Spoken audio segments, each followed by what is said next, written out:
లగచర్ల భూముల సేకరణలో భారీ అక్రమాలు వెలుగు చూస్తున్నాయి. తవ్వే కొద్దీ కాంగ్రెస్ నేతల బండారం బయటపడుతుంది.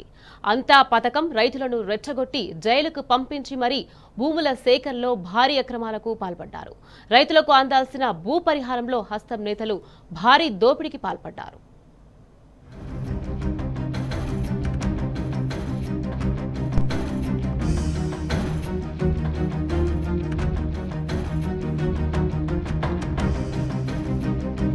వికారాబాద్ జిల్లా కొడంగల్ నియోజకవర్గం లగచర్లలో 2024 నవంబర్ 11న ఫార్మా భూసేకరణ కోసం అభిప్రాయ సేకరణకు వెళ్లిన కలెక్టర్ ప్రతీక్ జైన్ ఇతర అధికారులపై గ్రామస్తులు తిరగబడ్డ ఘటన రాష్ట్ర వ్యాప్తంగా సంచలనం సృష్టించింది.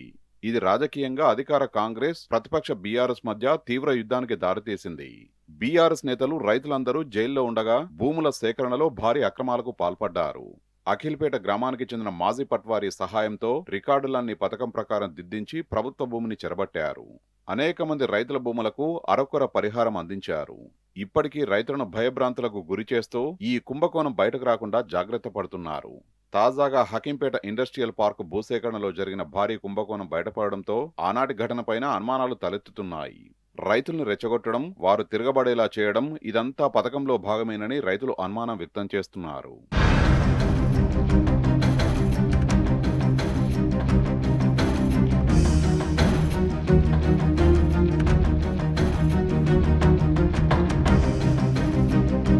ఫార్మాసిటీకి భూములు బలవంతంగా లాక్కునేందుకు ప్రయత్నం చేయడమే కాకుండా గ్రామ సభల్లో కొంతమంది కాంగ్రెస్ నేతలు అధికారుల అండదండలతో రెచ్చగొట్టి లగచర్ల ఘటనకు ఆజ్యం పోశారు.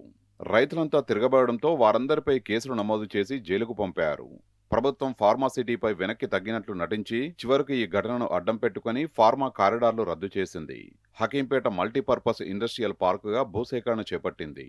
రైతులను జైల్లో ఉంచి పోలీసుల భయంతో చాలా మంది గ్రామాలు విడిచి అజ్ఞాతంలో ఉండగా బలవంతంగా భూములు సేకరించింది. అయితే ఈ ఘటనను అడ్డం పెట్టుకుని కాంగ్రెస్ నేతలు అధికార యంత్రాంగంతో కలిసి భూ పరిహారంలో భారీ దోపిడీకి ప్లాన్ చేశారు. లగచర్ల చుట్టుపక్కల ఉన్న తండాలను పోలీసుల నిఘా నీడలో పెట్టి ఎవరికీ అనుమానం రాకుండా తమ పని కానిచ్చుకున్నారు. రైతులకు ఇవ్వాల్సిన పరిహారం పక్కదారి పట్టించి భారీ కుంభకోణానికి పాల్పడ్డారు. అయితే టీ న్యూస్ వరుస కథనాలు అక్రమార్కుల గుండెల్లో రైలు పరిగెత్తిస్తున్నాయి. లగచర్ల ఘటనను అడ్డం పెట్టుకుని కాంగ్రెస్ నేతలు ఆడిన డ్రామా ఇప్పుడు ఒక్కొక్కటిగా బయటపడుతున్నది.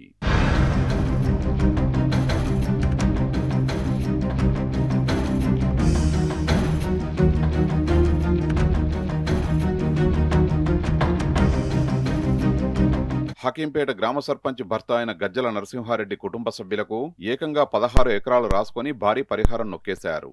దుద్యాల మండలం హకీంపేట గ్రామంలో సర్వే నంబర్ 252లో ప్రభుత్వ భూమిని కూడా ఇండస్ట్రియల్ పార్కుకు సేకరించారు. ఊరందరికీ పరిహారం ఇప్పిస్తున్నానని అనుకున్నారేమో. గజ్జల కుటుంబానికి కూడా ఏకంగా 16 ఎకరాలకు 3.2 కోట్ల రూపాయలు తీసుకొని ఔరా అనిపించారు.